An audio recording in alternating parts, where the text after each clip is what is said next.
ഇതുപോലെ എന്താ ദൈവം ഈ ദൈവവിശ്വാസത്തിൽ ബ്ലാക്ക് ബെൽറ്റാണ് എല്ലാവരും. ഞായറാഴ്ച എന്ന് പറഞ്ഞാൽ അവിടെ ഒരു സാധനം നടക്കുകയില്ല, പ്രാർത്ഥന മാത്രം, ഒന്നും നടക്കുകയില്ല. എന്ന് വെച്ചാൽ വഴിയിൽ ഒരാൾ വീണൊരു വണ്ടി കിട്ടുകയില്ല ആശുപത്രിയിൽ കൊണ്ട്. അവിടെ വലിയ മെമ്മോറിയൽ സ്റ്റോണിലൊക്കെ എഴുതി വെച്ചിട്ടുണ്ട് 34 പേരുടെ തലവെട്ടിയ മഹാനാണ് ഈ hero. 137 heads. He had 7 wives and 150 grandchildren. Human പവറിൻ്റെ സേഫ് ഡിപ്പോസിറ്റ് ലോക്കറാണെന്നാണ് പറയുന്നത് സ്കൾ. അപ്പോൾ ഒരു വേറൊരാളുടെ സ്കള് നമ്മുടെ വീട്ടിൽ ഉണ്ടെങ്കിൽ അയാളുടെ മുഴുവൻ പവർ നമുക്ക് കിട്ടുമെന്നാണ് ഇവരുടെ വിശ്വാസം. പിന്നെ ഈ പ്രായം എന്ന് പറയുന്നത് ഇവിടെ ഒരു വിഷയമല്ലെന്നേ. അമ്മമ്മമാരൊക്കെ ചുമ്മാ രാവിലെ പയർ പോലാണ് എഴുന്നേറ്റ് പോയി പാടത്ത് പോകുന്നത്. ഒരു ഫോട്ടോ എടുക്കാൻ വിളിച്ചു കഴിഞ്ഞാൽ പോലും അവർക്ക് ദേഷ്യം, അവിടെ പോകണമെന്ന് പറയും.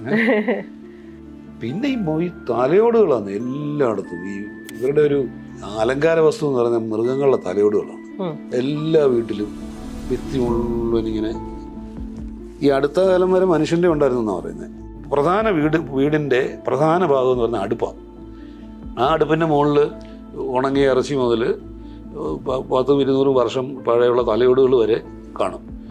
എല്ലാവരുടെയും ജോലി എന്ന് പറഞ്ഞാൽ ഇതിൻ്റെ ചുറ്റും ഇരിക്കുക, പിന്നെ മാല ഓർക്കുക. എന്ത് മാല? ഇങ്ങനത്തെ.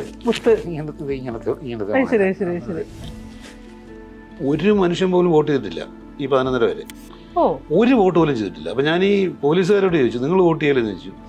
നിങ്ങൾ വോട്ട് ചെയ്യല്ല, നമ്മൾ വോട്ട് ചെയ്യലെന്ന് പറഞ്ഞു. അവരൊക്കെ എൻപോ സപ്പോർട്ടേഴ്സാണ്. ലോകം മുഴുവൻ അപ്രീഷിയേറ്റ് ചെയ്തിട്ടുള്ള ഒരു കൃഷി രീതിയാണ് ഈ അപ്പത്താനികളുടെ. ഇത് യുനെസ്കോ ഇത് ലോകത്തിലെ ഏറ്റവും പ്രൊഡക്റ്റീവ് ആയിട്ടുള്ള എൻവയോൺമെന്റൽ ഫ്രണ്ട്ലി ആയിട്ടുള്ള കൃഷി രീതിയാണെന്ന് ഡിക്ലെയർ ചെയ്തിട്ടുള്ള സാധനമാണ്.